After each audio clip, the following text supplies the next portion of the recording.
অর্থাৎ সাংবাদিকরা দয়াকার লয়াকার ল। এই তো আমি উচ্চারণ করলাম না, ইচ্ছে করলে আমি অনেক আগেই অনেক ধনবান ব্যক্তি হতে পারতাম, আমি হইনি। আমার বাড়িতে এসে একাধিকবার আমি বিশ্বাস করতাম না আগে কোথায় এগুলো, যে সত্যি সত্যি পত্রিকা বের করলে পরে কি টাকা পাওয়া যায়। কিন্তু আমি নিজে জানি যে আমাকে তো তারা দূতাবাস থেকে লোক, চূড়ান্ত পর্যায়ে লোকরা এসে অফার করেছে, কিন্তু আমি টাকা নিইনি। আমি এখন এটাও আর একটা কথা, মজার কথা বলতে পারি, জনৈক সম্পাদক যিনি এখন অপসারিত হয়েছেন, তিনি আমাকে জানিয়েছেন যে তিনি তার মালিকের চাইতেও বেশি ধনী লোক। কারণ সেই মালিকের সব টাকা প্রথম সপ্তাহের মধ্যেই কিন্তু তার বাড়ি থেকে দেশে এবং বিদেশে নিয়ে যাওয়া হচ্ছে এবং তার পরিবারের উপর নিষেধাজ্ঞা আরোপিত হয়েছে।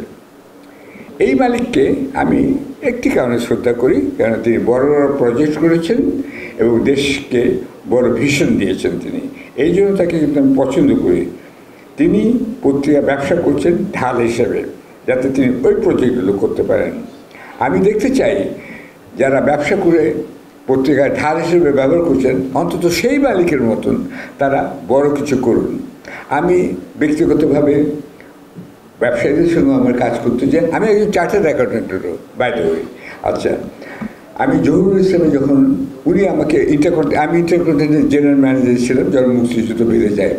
আচ্ছা, তখন উনি আমাকে রিকোয়েস্ট করলেন মুক্তিযুদ্ধের পরে যে ওনার প্রতিষ্ঠান যেন আমি ইন্টারন্যাশনাল স্টাইলে গড়ে দিই।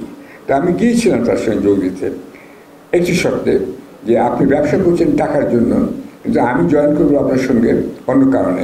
আপনি দেশে হাসপাতাল বানাবেন, আপনি নিজে কী করছেন, টাকা দিয়ে কী করবেন।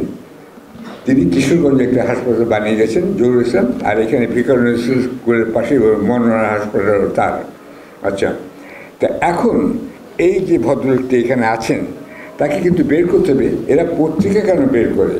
এরা যদি পত্রিকা বের করে, টেলিভিশন করে, টাকা পয়সা করার জন্য, নিছক টাকারই জন্য, ব্যবসার জন্য, ঢাল হিসেবে সরকারের বিরুদ্ধে প্রোটেস্ট করার জন্য এবং অন্য সাংবাদিকদের বিরুদ্ধে নিজেদের প্রোটেস্ট করার জন্য, ধরুন দুটি সংবাদপত্র আছে, তাদের বিরুদ্ধে প্রোটেস্ট করার জন্য আবার আরও 3টি সংবাদপত্র বের করতে হবে, এরকমও আছে।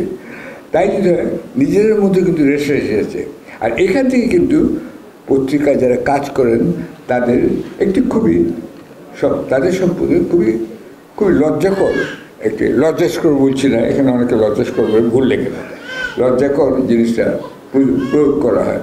অর্থাৎ সাংবাদিকরা দয়াকার লয়াকার ল।